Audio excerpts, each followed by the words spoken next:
Hey guys, Captain Dylan Hubbard here at Hubbard's Marina. I wanted to do a quick video about the red grouper closure that's coming up. Next week sometime, the agency is going to be announcing that red grouper is going to close for the year. Obviously not a good situation, not something anybody wants, but you could look at it positively. There's actually a good thing behind the closure, and the reason I say that is the fact that red grouper are closing is because the average size of the red grouper has increased. The fishery is rebounding. It's becoming more healthy, and we're seeing larger average size fish. So the interim analysis that occurs at the start of every year came out this January. It wasn't reviewed in January, unfortunately, because of the issues with Amendment 53. The council had to work through Amendment 53 before they could review the interim analysis. Well, the SSC, the council's SSC, or Science and Statistical Committee, finally was able to review that interim analysis prior to this most recent council meeting. And guess what it came out with? The SSC decided that the red grouper average size is actually larger than they thought. And because of the increase in average size for red grouper, it actually changed the way the quota works, because as fish get bigger, you catch them more quickly, the quota fills faster. So the fishery is healthy because we've got these larger fish, and the fishery is healthy because we're catching them more quickly. So when you catch fish more quickly of larger size, your quota, based in pounds, fills more quickly.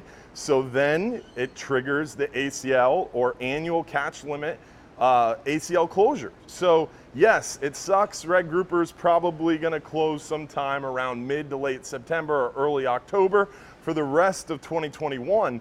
But again, positive news is the fishery is rebounding. The fishery is healthy. And there's two things at the council level right now moving through. AM 53 is going to go through rulemaking and become final, and they're working to increase the catch levels in the overall OFL, or overfishing limit, ABC, allowable biological catch, and then the ACL, annual catch limit.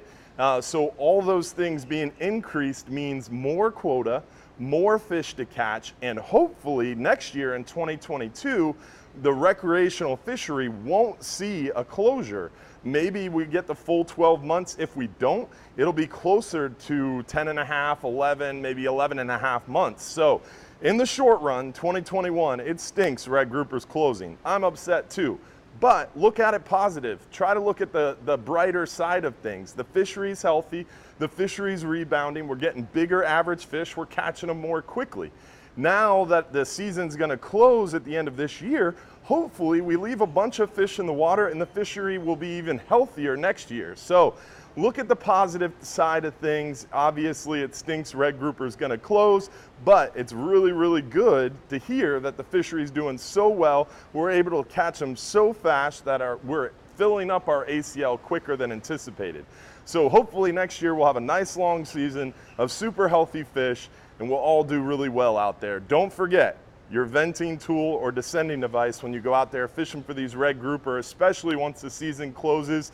Those small red grouper are really susceptible to barotrauma. So you want to make sure you have a venting device, or a venting tool or descending device, to make sure any red grouper that you catch and have to be discarded, it's called a regulatory discard because the regulations make you discard it because the fishery is closed.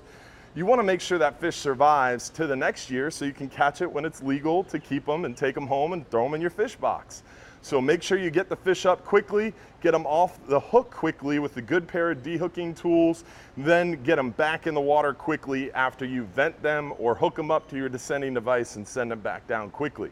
That way we can lower discard mortality and again increase the rate that the fishery is going to get healthier and stronger. We're going to see a larger overall fish, and management will catch up to the science that is sped up. Science is speeding up. These interim analysis that the council ordered, they're going to happen every year for red grouper. So they're going to keep a health check or a pulse on the fishery and the biomass of red grouper. And then the council is going to be able to take that information and adjust management. So as the fishery rebounds and gets healthier, they can do things like increase the catch level to try to prevent closures. So yes, it stinks red groupers closing in 2021.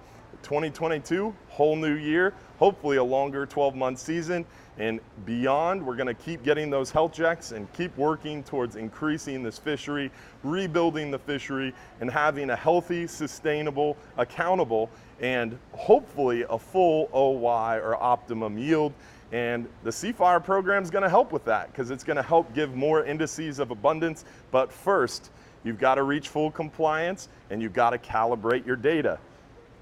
Let me say that again for the people in the back. You gotta calibrate your data. See, charter boats and party boats in the Seafire program, we all know we have to wait for our data to be calibrated. Maybe the states could take a look at that for their red snapper data instead of sucking up all the bandwidth at council meetings, making illegal motions, and having the agency send back an amendment that you've worked on and take up more of the council's time talking about state data calibrations. Come on, guys. Calibrate the state data. Let's move past it. Great red snapper count's coming. You can't continue to overfish in hopes that your overfishing is validated by a new stock abundance study in the form of the great red snapper count. But that's a whole nother video. Tomorrow, maybe. See you guys. Don't forget, if you're too busy to go fishing, you're just too darn busy.